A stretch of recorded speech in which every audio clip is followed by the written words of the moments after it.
the age-old dilemma of the problem that everyone encounters in Hoi 4, where you just invaded a nation by yourself, like in this instance, where I am pretty much the only guy with any troops on the front line, and then going into Warsaw and capturing the zone, and then for some weird reason, I get 45 war score, and Italy over there, who's sitting on a port, will get 5,000. How does this work? Well, today we are going to answer that question, and how do you actually get war score, which is, weirdly enough, only by 3 ways in this game. That's right, only 3 different things you can do in this game will determine how much war score you will actually get at the end of the war, and I'm even going to show you guys in a little bit how you can tell how much war score you've gotten so far.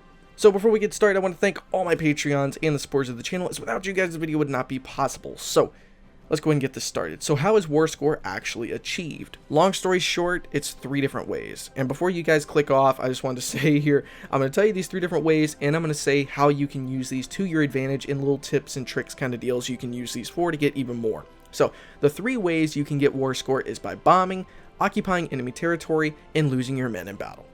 That's right, that last one is accurate. You get war score by casualty numbers. So if you have absolutely captured no ground, but you've lost 8 million men, you can have enough war score to take a large chunk of Europe. ... Russia ... So let's go ahead and talk about this.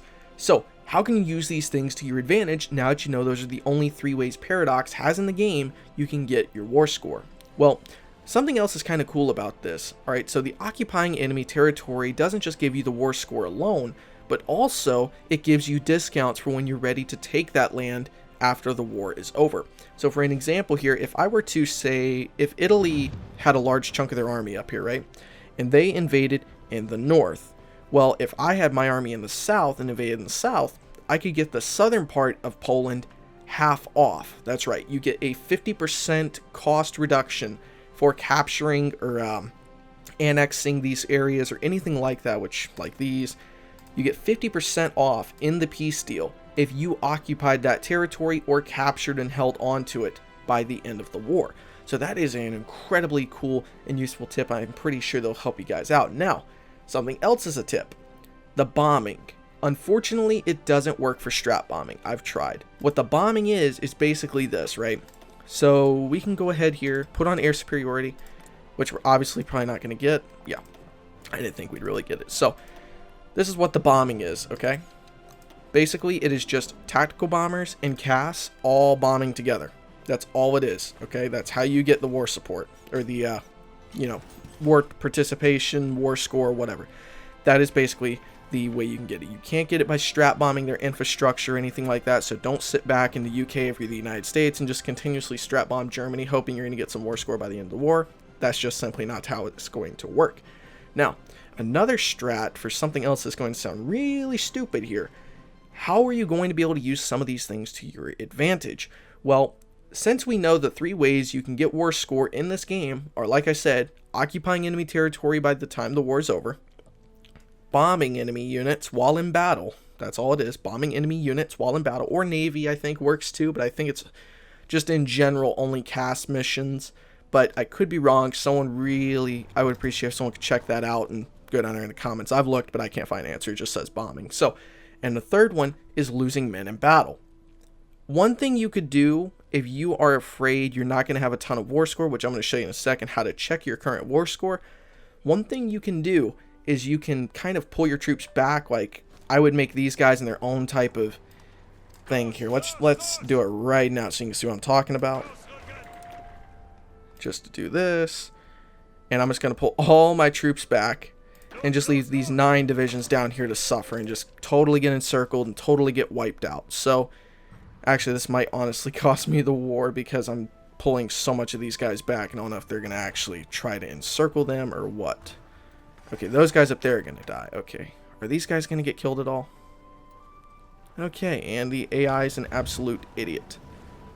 Well, they killed off a couple divisions, so we'll just use those for sake of, argument. So you can see this. All right. So you could kind of do something like this, pull some of your divisions back and let them purposely encircle and kill off a lot of your troops and make another fallback line. That is another way to get war score. Now, how do you check who is doing the most in your war and who is giving you the most war score? Well, what you're going to do is up here, this little explosion looking thing that says we are at war. You can click that, and then down here it's going to show war participation, which is this little line right here, and shows the percentages. Now, one thing we can do is hover over this, and it says what is going to give them this war support. As you can see, Italy owns no land for occupation.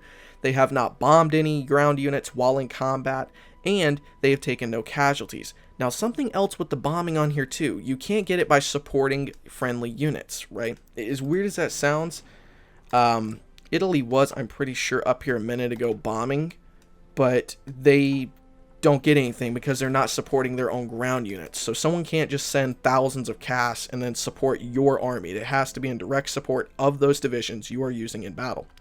Now, for some reason, they do have 1%, which is probably something like maybe bombing with these divisions up here. Like maybe these guys got in combat or something like that, which actually I'm pretty sure they're about to be. Yeah, now that they're in combat, you can see that this is going to start going up here very soon because they are in direct combat, which is being incredibly slow because the AI doesn't want to attack his stack of units right there. Okay, whatever, you get the idea. But then we're going to hover over us, and we can see we have taken 7 war score from our casualties, and then occupation is 54, and bombing is 54, and then the casualties itself is 7. Now, something with the bombing, it caps out at 1,000, right? That's the max you can get from that. So really the only 2 ways you can continuously get it is occupation and then the casualty numbers. So now that you see that, that kind of gives you a ballpark idea here of how big of a deal it truly is. Okay, now they're actually being attacked, but I don't think, yeah, see, it's going up slowly because they're bombing in direct support of their own units now. So that's how that works. Hopefully this has answered the lifelong question you guys have been having on Hoi 4 about how do you get war score. I know there's a Wikipedia about this. I know some people have given some base ideas about it, but you know, let me actually turn AI off here because I'm kind of interested in seeing how much our war score is going to go up if we attack these guys really quick. And tag Germany. Alright, and that just probably bumped our war support or war score. Yeah, now we've lost 22 in casualties. So this would mean right now our score, or not score, but our points at the end of this would be around 150, somewhere in that ballpark. It's very early to be doing math. And as you can see, it's the same thing. So just hover over that and you'll see all the details you need. So thank you guys so much for watching. Hopefully you enjoy. I will see you guys next time. Stay awesome.